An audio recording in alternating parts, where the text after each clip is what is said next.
Wellness tips sa Health Check Plus. Katawan, kagandahan, kagalingan, ating alagaan. Dito lang yan sa Wellness tips sa Health Check Plus. Magandang araw, Dr. Maria Lourdes F. Marquez. Dok Lulu, bumati po tayo sa ating mga nakikinig at nanonood dito sa Health Check Plus. Hello! So magandang araw po sa inyo lahat. Okay? Nandito po ako sa Health Check Plus. At syempre, marami po kayong matututunan. Kaya, sige, open talaga ako sa mga questions. Okay? Doktora, simulan na po natin dahil dumadami daw po ang senior sa Pilipinas, Doktora. Sabi nila, 71.66 years na ang life expectancy ng isang Pinoy. If life begins at 40, Doktora, ano po ba ang mga dapat gawin para umabot sa 71? Okay, so alam nyo, yung pagiging senior, na to be healthy, simple lang yan eh. Dapat wag ka munang pasaway, okay? Sabi nga nila, paano ba 40 ka na? Paano ka magiging 50? Paano ka magiging 60 hanggang 70? Okay? So, meron na akong konting tip. Simple lang, okay?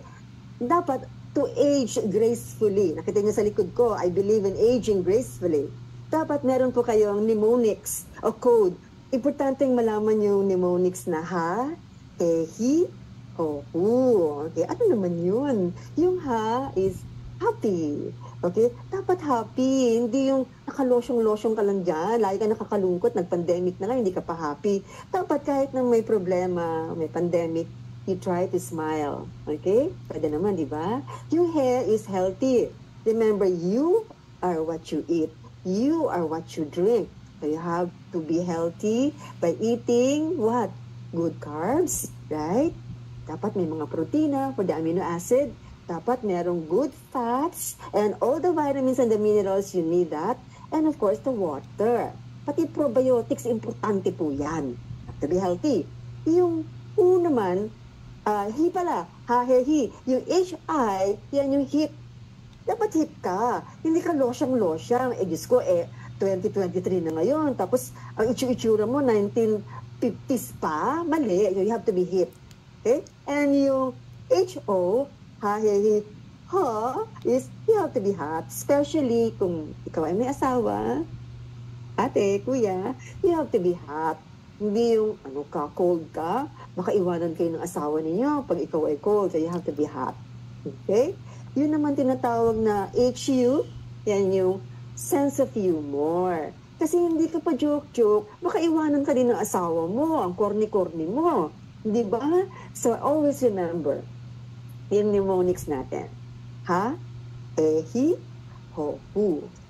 Ang dami pong tips ni Doktora, no? So, happy disposition, healthy at tamang pagkain. So, kasi, Doktora, tama, no? Ang dami po kasing nagsasabi na yung mga fats nga at saka mga protein. Parang natakot na tuloy lahat ng tao na to eat all of these things. Pero meron din po palang good fats and good proteins. Yes, and good carbohydrates. Yes.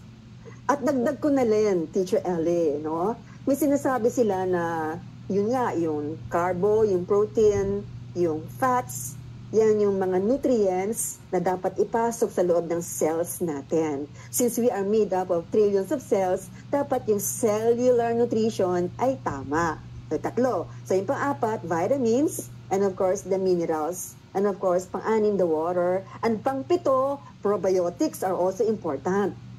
And Teacher Ellie, babanggit ko lang yung sabi nila, ay Tita Doc, hindi ako nag-take ng minerals. I don't need that. Vitamin C lang po ako.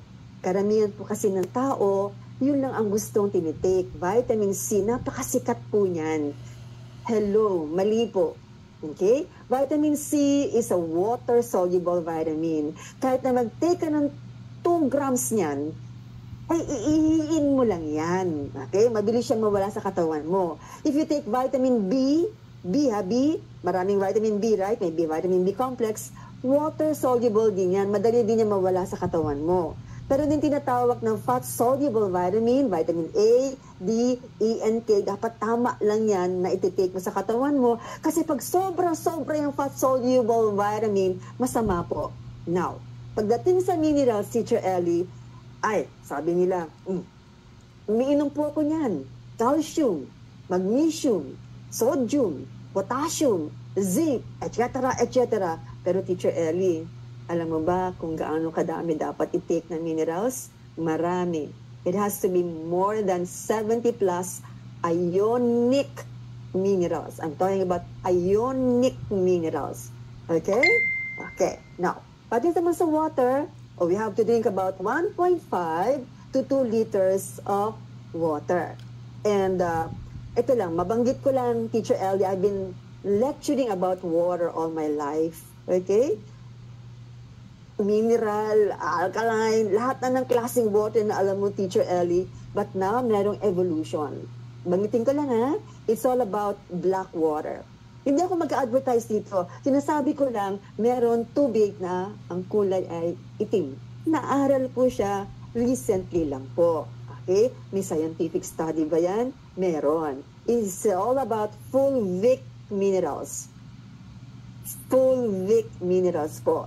Okay? Sa pag tinimpla mo pa ang konting powder, black powder, nilagay mo sa clean water, magiging itim po yung tubig. Healthy water po yan.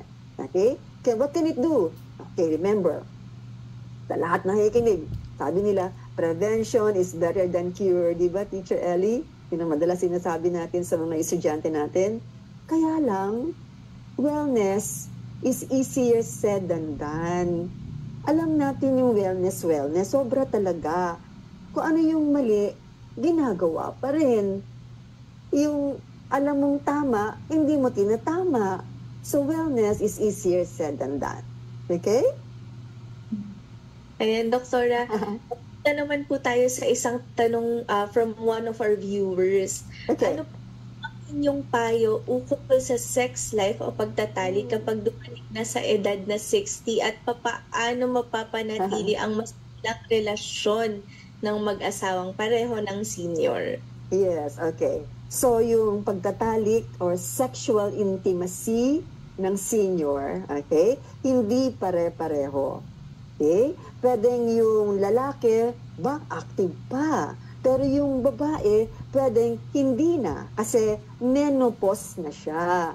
So, pag menopause na, Teacher Ellie, natural naman po na magkakaroon ng vaginal dryness, number 1. Number 2, mababa na yung libido ni ate. So, wala na siya gana, ayaw na niya. Tapos, tuyo pa siya. Masakit talaga pag nagtalik. Pero, si mister, naku, active na active. Ate, pag menopause ka at kinalabit ka ng asawa mo, ni kuya, huwag kang hihindi. May paraan, Teacher Ellie. Okay? Hindi yung sasabihin mo, sa asawa mo, sa lalaki, ayoko, masakit, ayoko na. Okay? Hindi po ganun yun kasi mangyayari po dun sa lalaki, sa husband, mambababae po yan, promise. Okay? The temptation is there. Ang lalaki ba pare-pareho? Hindi. Hindi po. Ang lahat na lalaki, God-fearing? No. May lalaki pong nadidemonyo. Diba? Okay. Now, anong solusyon? Ate, kuya, pag-aralan nyo po, kung may dryness po ang si Mrs., meron po tinatawag na lubricants. Okay? So, lubricants will help vaginal dryness. Okay? And hindi po dapat binibigla si Mrs. Pinag-uusapan po yan. Kahit na mababa na ang libido ni Mrs., kaya pa po yan. May tinatawag po ang foreplay, lambutsingan, kaya po yan. Now, Teacher Ellie, balik rin natin. Kung ang lalaki, hindi na pwede. Pero yung babae, pwede pa. Right? Ano yun? Okay? Ang lalaki, pwede meron siya tinatawag na erectile dysfunction. Right? So that will actually happen pag nagkakaedad na si kuya. Or pag nagkaroon ng diabetes, or nagkaroon siya ng hypertension at naiinom na ng mga gamot. Lobat na si kuya. Paano na? ate, paano ka na, te? Hindi na pwede si kuya. Ay, nako, ganito lang yan. Mga kuya, balik sa doktor, magtanong.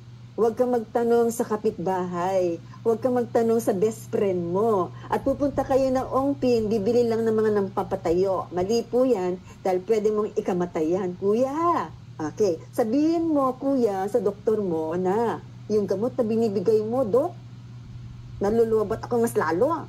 Okay? So, meron pong paraan yon. Okay? Simple lang. Teacher Ellie, pag controlled ang sugar level ni kuya, controlled ang blood pressure niya, meron siya iniinom na gamot. Yung doktor niya pwedeng mag-prescribe ng pampa-erect. Okay? Makukuha po yun. Okay? Pero may mga ibang lalaki, Teacher Ellie, naku, hindi na sila nagkukonsulta. Okay? Palala na ang sakit nilang diabetes and hypertension, uric acid, bad cholesterol. Alam mo, Teacher Eric, ano na lang ang nagagalit sa kanila? Palagay mo, ano?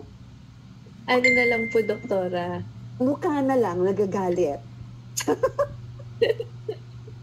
Mukha na lang. Lana, kawawa naman si ate. Okay? So, yun ang tip ko. Okay? Alright. Ayan, Yeah. so dapat po pala talaga, doktora, no, nagpapatingin at nakokontrol ang mga blood pressure, tsaka ang mga blood sugar para po healthy pa din ang sex life kahit na beyond 16 na. Yes, that's true. Diba? Okay. Madalas po itong tanong dito sa atin sa Health Check Plus. Ano po ba ang inyong payo sa mga seniors or over 50 pa lang sa kanilang alcohol consumption naman? Ano ba ang inyong healthy guide sa tamang level ng alcohol, Dr. Lulu? Yeah. Okay, yung pag-iinom ng alcohol, ang reminder ko, kahit bata pa, magbibigay na ako ng tips. Okay? Kasi ang mga kabataan, tatanda rin naman. Okay? Hindi porke bata ka, oy, ang dami mo nilalaplat, bucket of beer, order pa, isa pa, dalawa pa, tatlo pa, ganon. Okay? Remember mga kabataan, remember, pag malakas kang uminom, at idinala mo yan habang ikaw ay tumatanda, magkakaproblema ka, pwede kang magkaroon ng sakit, pwede kang magkaroon ng diabetes, okay? Magkakaroon ka ng hypertension, at magkakaroon ka ng erectile dysfunction. And this goes for both men and women. Okay? Remember, ang alcohol po ay dehydrating. Ang alcohol po ay pwedeng makapagpataas ng sugar level. So, I'm talking about both sexes. Okay? Ngayon, kung matanda ka na, normal naman daw yung sugar level niya. Normal daw yung kanyang blood pressure, pero tumatoma. Pwede po bang uminom, Tita Doc? Pwede, pero in moderation. In moderation means, pwede ka uminom, actually, Teacher Ellie, pwede uminom ng beer every day. Pero 1 or 2 bottles, yun lang regular size ha, hindi yung litro ha. Pwede uminom ng beer, pero dark beer, yung cerveza negra. Every day pwede, pwede. Healthy po yun. Okay? So, wag yung 1 case, 1 bucket, hindi po ganun yun, ha? May nagtanong, Teacher Ellie, what about wine? Sabi nila, yung red wine daw, healthy. Yes, but you have to drink that, mga ate, mga kuya, lolo, lola. Dapat 1 regular glass of wine a day, pwede po yan. Wag bote-bote. Ha? Malalasing ka. Remember, ang alcohol po ay dehydrating. Ang alcohol po ay nakakapagtaas din ng sugar level. So, ingat. Okay? So, pwede po yan, Teacher Ellie. Sabi nila, yun daw alcohol, pampagana. Okay. Sabi nila, pag nag-make love kami, Tita Doc, inom-inom muna kami. Pwede naman po, pero konti-konti lang, hindi maramihan. Okay? Alright. Ayan. Yeah. So, na-cover po natin ang happy, ha, he, hi, ho, hu, happy, healthy, hip, hot, at humor. Salamat Yes. po si Doktora. So, para po sa ating mga nakikinig at nanonood, no, so kailangan hahihihohu talaga, Doktora. So, madalas pong matanong din, meron din pong tanong dito, Doktora, Ano po ang inyong payo para mabantayan ang kanyang risk versus colon cancer? Dahil ang kanyang tatay daw po ay naging colon cancer victim. Okay, so yung tanong natin kung paano yung risk, okay? Ganito yan.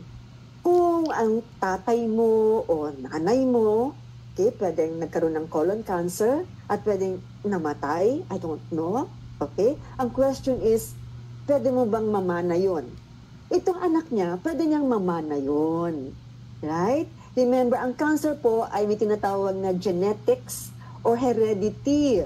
Pwede mong mamana from your dad or your mom, lola, o sa mga kapatid mo, pero pwede din ma-prevent. Okay?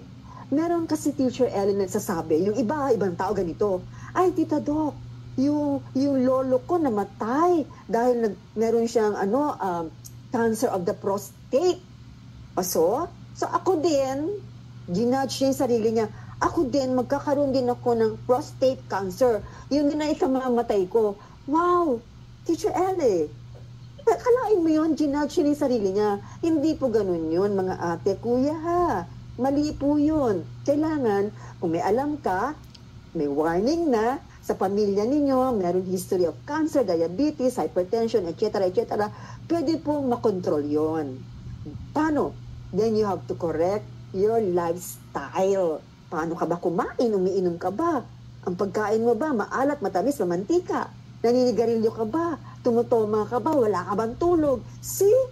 Kung ganun ka, ate, kuya, 101% magkaka-cancer ka din. Hindi ba, Teacher Ellie? Ganun lang naman yun eh. Yes. Okay? Yeah. Dr. Lulu, ano po naman ang magiging advice niyo sa tama o wastong exercise na babagay sa ating mga seniors, specifically abot na daw sa edad na 70? Yes, okay. Ay, gusto ko yan. Kasi Teacher Ellie, senior na din si Tita Doc. Okay? So, baka tanungin mo, Tita Doc, ano exercise mo? Hindi ba? Okay, if you ask me first, I'll talk about myself, kasi 67 na po ako. Okay? So, what I do is, I don't go to the gym and I don't do Zumba. No, I don't do that. I have my own exercises at home. Okay? And I love dancing. Okay? I really love dancing. Namana ko yan sa tati at nanay ko. So, nadala ko yan ngayon. So, I go to the ballroom. Okay? And I do dance. So, that's my exercise. Ngayon, sa iba mga senior na hindi naman dancer. Okay? Ito po, mga ka-senior, ganito na lang. Pwede po kayo mag-exercise sa bahay. Huwag yung tinatawag na heavy exercises. Huwag ganun. Stretching is very important. Stretching. Or if you can do yoga, mild yoga, hindi yung hard yoga. Hindi ganun. Or you can do Tai Chi. Okay? Light Tai Chi lamang, hindi yung mabigat na Tai Chi na bali-balintong. Hindi ganun yun. Okay? I repeat, hindi nyo po kailangan mag-zumba-zumba, mga lola-lola. Sa mga kabataan lang po yan. Okay?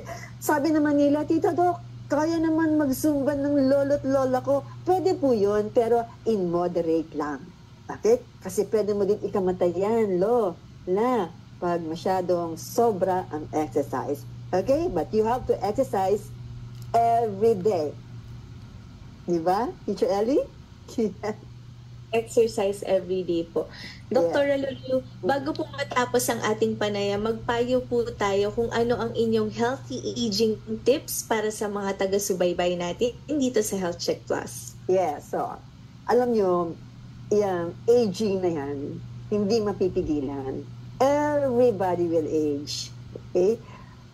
Pag iniisip mo, ay hindi ako tatanda. Okay?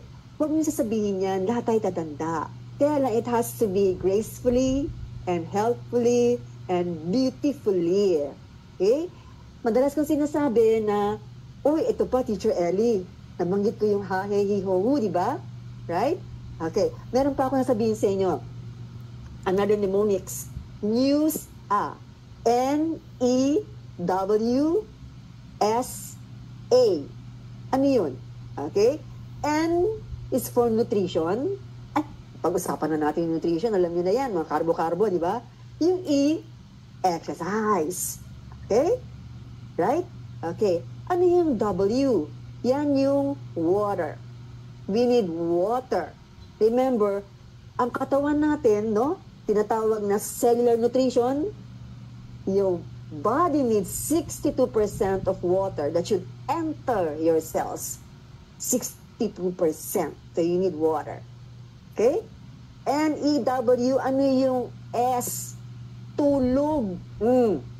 Sleep. So how long ba mag-sleep ang mga senior? Yan ang tanong sigurado ni Teacher Ellie, di ba? Sabi ni Teacher Ellie, Tita Doc, siguro parang mga manok yan. Di ba? Pipikit yung mata, bubukas. Pipikit, bubukas. Okay? So, yung sleep po ganito. You need about 6 to 8 hours of sleep. Sa mga senior naman, if you have 4 or 5 na tuloy-tuloy na tulog, okay na po yan. Okay? Importante is tuloy-tuloy, hindi installment. Okay? Yung nabanggit ko kanina, Teacher Ellie, yung ating organic water na kulay itim can give them, mga senior especially, a good night's sleep. Okay?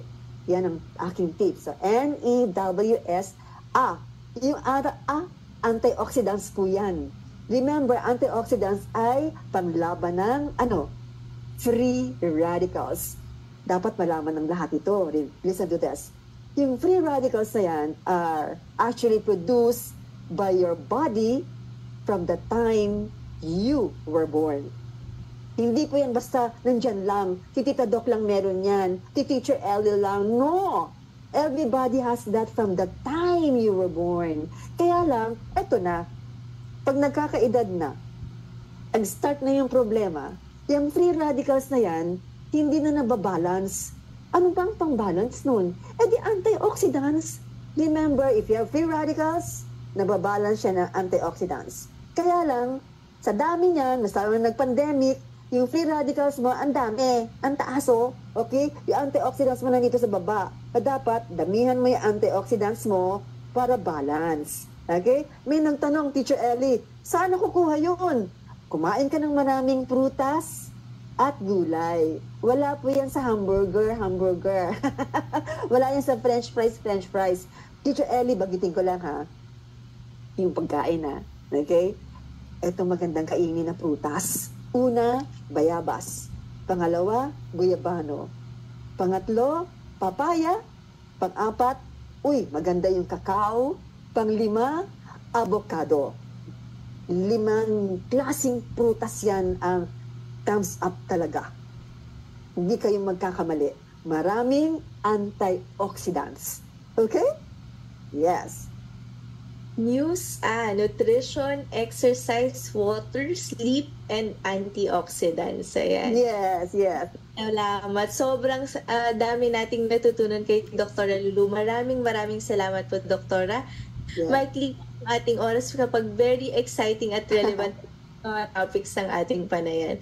Sana po, Doktora, bumisita po muli kayo dito sa Health Check Plus, Doktora Maria Lourdes F. Marquez.